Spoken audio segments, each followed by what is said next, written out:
Hello and welcome back to the Beans test facility on this lovely day. So in today's video we're aiming to cover the test flight for Beans Module 2 and this is going to start to cover what we aim to complete in that module.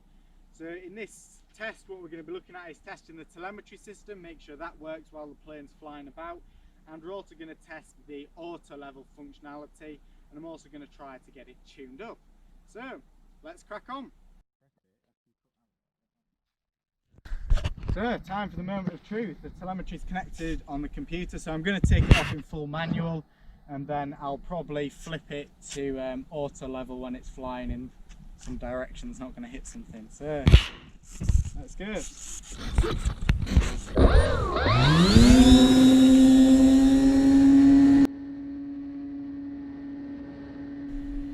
still flies, so that's pretty good.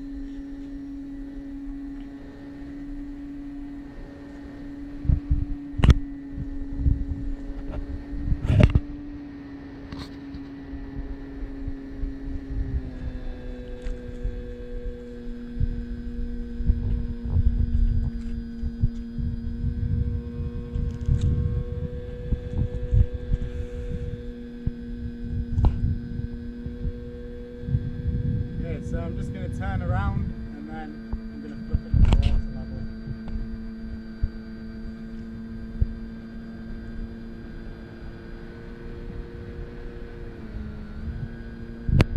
Okay, so here we are and auto level. Whoa! Okay, so I'm pretty sure the pitch axis is inverted. So I'm going to come in for a landing and just re-update the program.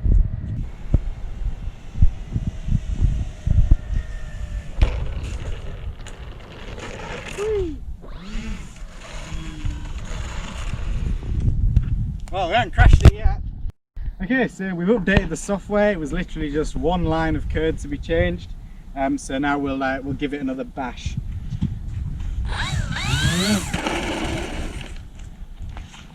Annoyingly, one of the props broke, so these are both rotating in the same direction, which is why we get a bit of a yaw.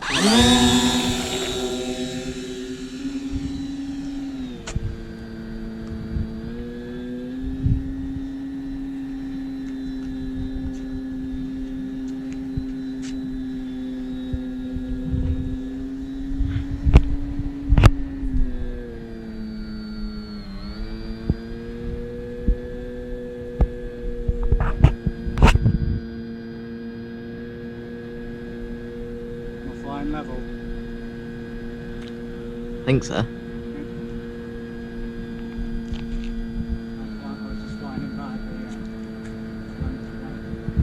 Nice. Okay, so I'm just going to try and get it just about levelled out, and then we'll spin round and engage the auto level for the second time.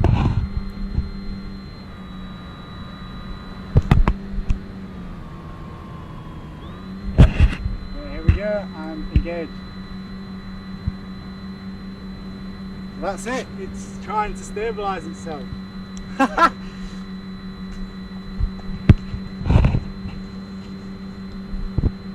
Oh, it worked a treat.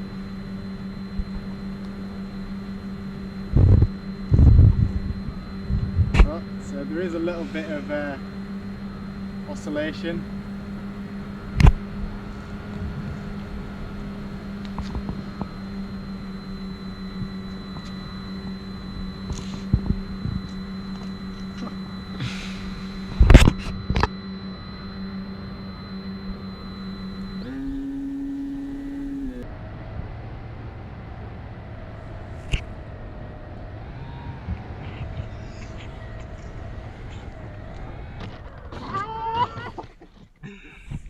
Yes!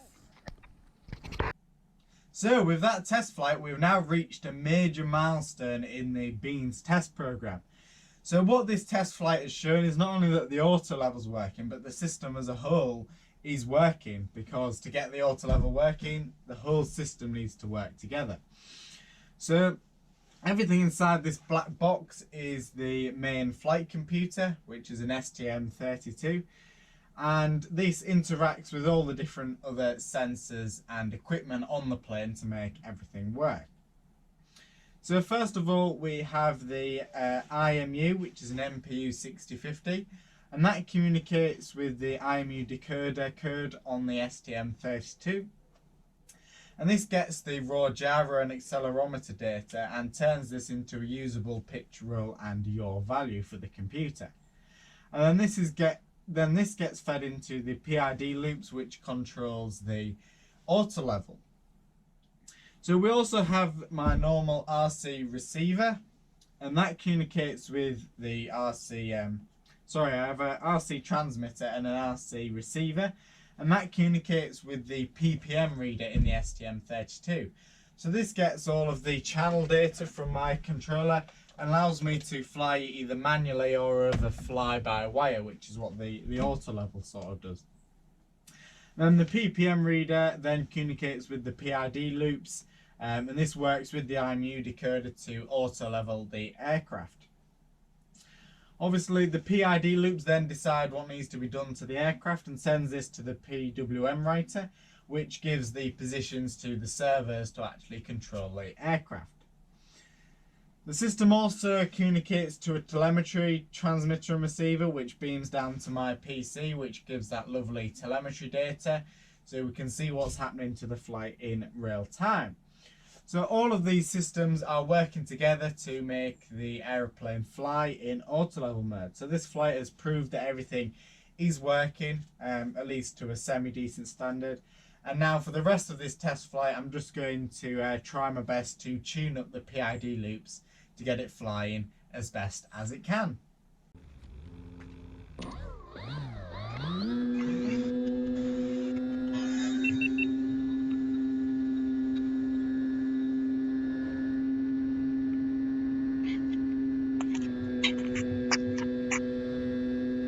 Okay, so coming round and then brake to auto. That's in auto. That's working pretty good. A bit more throttle.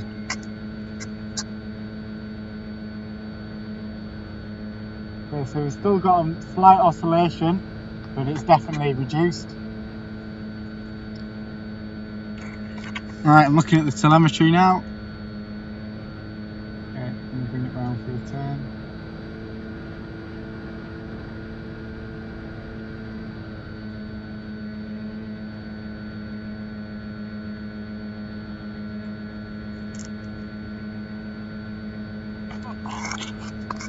Back in the tree.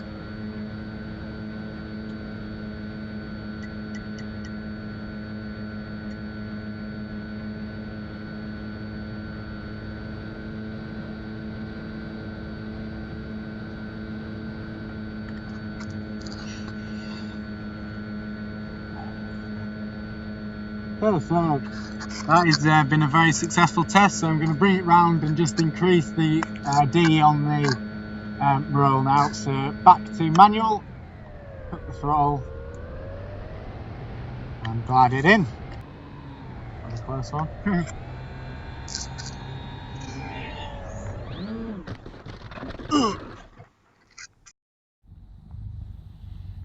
So one of the things I've noticed that I wasn't previously thinking of was when the aircraft's turning, it still descends, and this is normal behaviour in most aircraft, and to counteract this you have to increase elevator to maintain altitude. And I thought that the system would do that on its own, but it turns out that's not technically true, because what happens is in the turn, because it's got bank, there's less lift.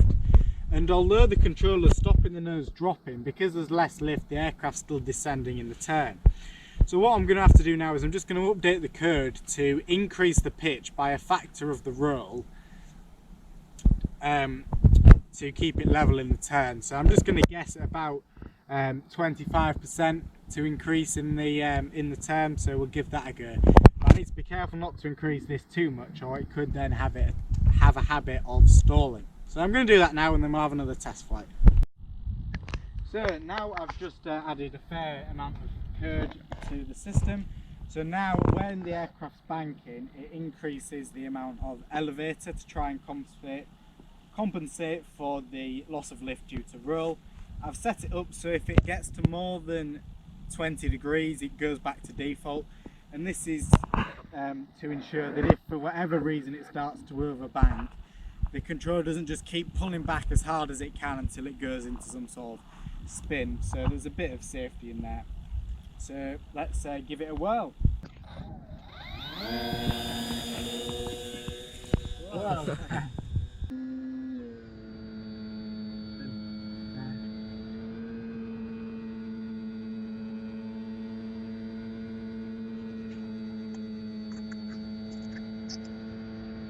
Okay, and auto level. Oh, so we've got a bit of an oscillation on the pitch axis. It does damp out over time.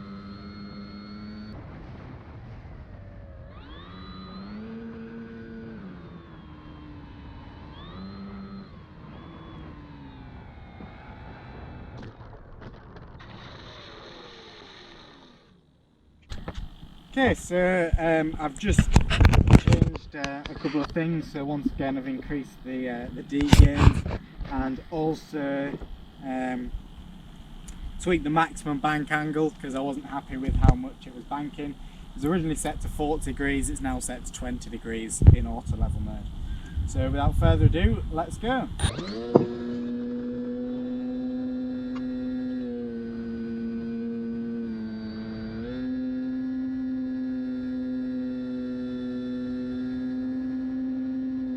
Into auto level. 3, 2, 1. Auto level.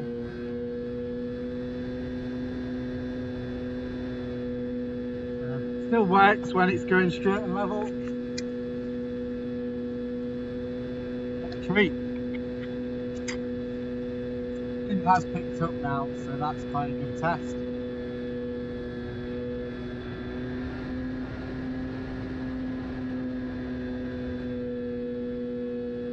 Okay, so the roll factor compensation is working a treat. See, it's not descending as much when you go into a turn, and there should be yeah.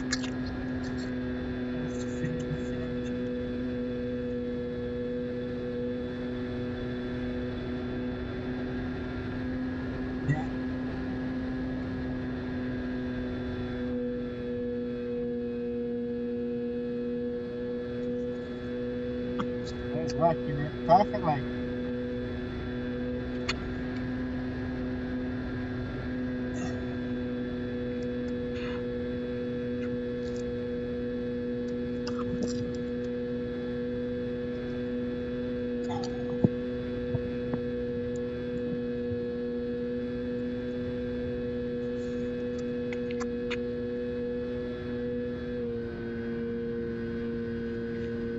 Okay, so now I'm going to see how it reacts when I chop the power.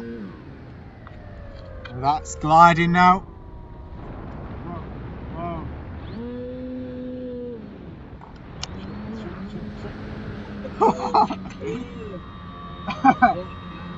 Okay, so it doesn't like gliding yet.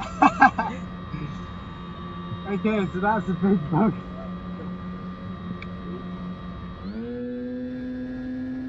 Note to self, do not cut the power on auto level.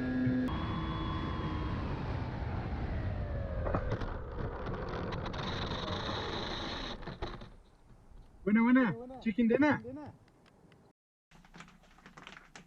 So what are the lessons learned then from Bean's test flight 2? Well, the main takeaway was the spin which you've just seen at the end of the test flight. So this was caused by me cutting the throttle to see how well it would glide, assuming, wrongly, that it would just sort of gently descend.